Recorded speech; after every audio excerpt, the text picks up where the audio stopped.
One. All right, good morning, guys. Today I'm going to show you how to create some typeface art. This is art with only type, so we're not going to use any pictures or anything. Or maybe if you do use a picture, just very little. You can see the example that I posted for you. That's from a Hamilton song, and I'm going to use another example from a Hamilton song today. You can choose whichever song you want, and you have to choose a few lines from the song. I recommend like a verse or a chorus or something, not just a single line. Okay, so what you're going to do is create a new image. Leave it at 800 by 600. That's the size that I want. And then I'm going to go to, I'm going to copy some lyrics here. So we will select these lyrics, and then in here, this is just from the chorus of the song, we will paste them in. We're going to use the type tool, so you got to click on the type tool. Remember the keyboard shortcut is T for that. You can just click on that to make it quicker. Then we will select the parts that we don't want right now.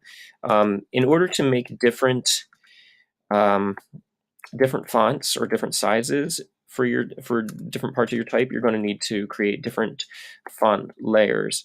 So for now, I'm going to create one layer for the burr part, and then I will create another layer for the ensemble part. For the let's see, for the longer lines, I'm going to actually put them on another line so that it'll fit better, and I'll just hit space a few times, move it over, and then I'll do the same thing here. Try to get them both lined up. All right, that should be good. I'm still going to have to make this smaller though, so let's try about 66.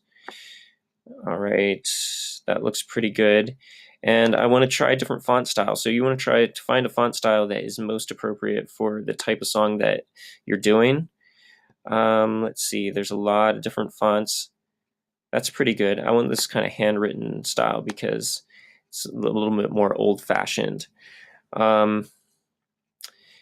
Now we can see that we can't see all of the lines here just because these lines are really far apart. That's really far leading on those lines. So I'm going to try to I'm going to have to make it a little bit smaller to make it all fit. Let's see, 55. Okay, that fits now. All right, that'll be good. And then we'll do the wait for it part. So I'm going to still using the type tool. I'm going to click in here again, and we'll just do wait for it. And I will select that, and we'll do it about 4 times. Control C, Control V, Control V, Control V, pasting it in. And then we'll make it bigger. I'm going to go with about 120 for this. And for this, I want something simple and bold. So that should be good. All right. So now, of course, that doesn't look good. But if we change the color on it, it might look better. All right, just showing real quick, that's not necessarily the color I would choose, but just trying to show you how to do this. And then, so we learned how to change the font, how to change the size, how to change the color. Okay. Now, over here on the layers menu, I'm going to drag it and push it down so that those words go behind. You can also copy an entire layer by dragging it over to the new layer button. And now we have 2 versions of this. If I go to the move tool, you can hit V to go to the move tool. That moves that over. If I go back to the type tool, I'm going to hit T, go back to the type tool. I'm going to click on that. If I change the color on this now, watch what happens if I change it to white. Yeah, that's pretty cool, right? I will make that lower layer. I'll change the opacity on that. To change the opacity in the layers menu, just hit the little toggle layer settings, and you can change the opacity. So I'll kind of make that more faint. All right, so that makes the main lines stand out more. Okay, and then, so I'm not saying you have to do it this way, but kind of layering text is one way that you can do it. I showed you how to add a shadow by copying a layer and moving it over. And so there's a lot of different things that you can do with that. I want you guys to try to be creative. I'm going to show you how you can adjust certain parts of the text by rasterizing it. So I'm going to select this layer. I'm the one thing in life I can control part. And I will go to layer, rasterize the layer. So now it can be edited. I can use the marquee tool to select an entire line or even just a word. I can select just a word, and I can change that part by going to free transform. Can make it a little bit bigger if I want. I don't recommend doing this too much because it'll make it blurry since it's since it's rasterized. But there we go. I don't know why it moved it over like that, but I can go to the move tool and push it back. I can select this whole line, and I can move it closer if I want to change. So let's say like we want to change the leading. So I'm going to hit V for move tool, and I'm going to change the leading by putting those two closer together. Okay, and I'll move that over a little bit. I'll hit M for the marquee tool.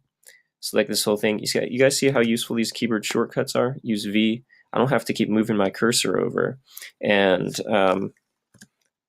that saves me a lot of time. I'll use the marquee tool again to select this text, V to move it. I'm trying to move it so it lines up with that other line, and then M again for marquee. Click down here to deselect. Select the whole thing, V to move it over, so I want to try to line it up with the other one. All right, I'm actually going to just move it there, and then I'll use M again and select the late, and then I will do free transform up here. You can do Control T for the keyboard shortcut for that. It doesn't work on my computer because Control does something else on a Mac, but you guys can do that. And then hit Enter once you have it the way you want it. I don't know why it keeps moving it over, but that's fine. We'll just move it back.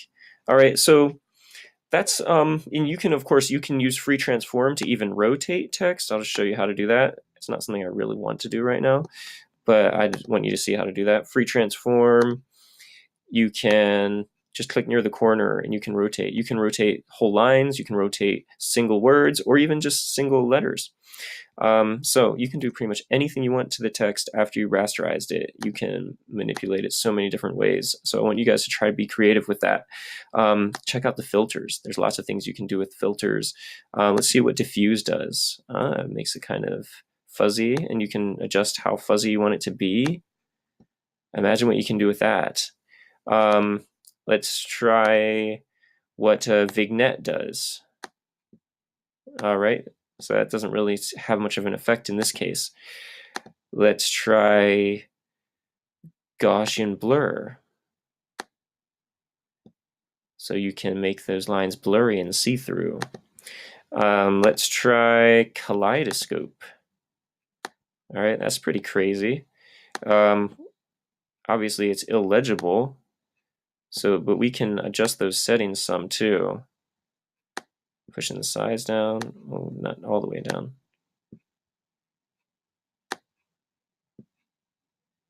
This is something that could work really well for background text, but obviously it makes the main text unreadable, so I wouldn't want to use it on that.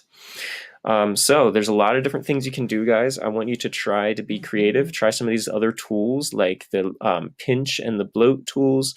You can try erasing parts of it. You can try changing the colors of parts of it. So there's so many different things you can do. I want you to try to create an artwork where the letters and the way that they are laid out and the way that they are colored and sized and everything helps to convey the meaning of the lyrics. All right, have fun playing with it. Make sure you turn in your work at the end of class. Bye.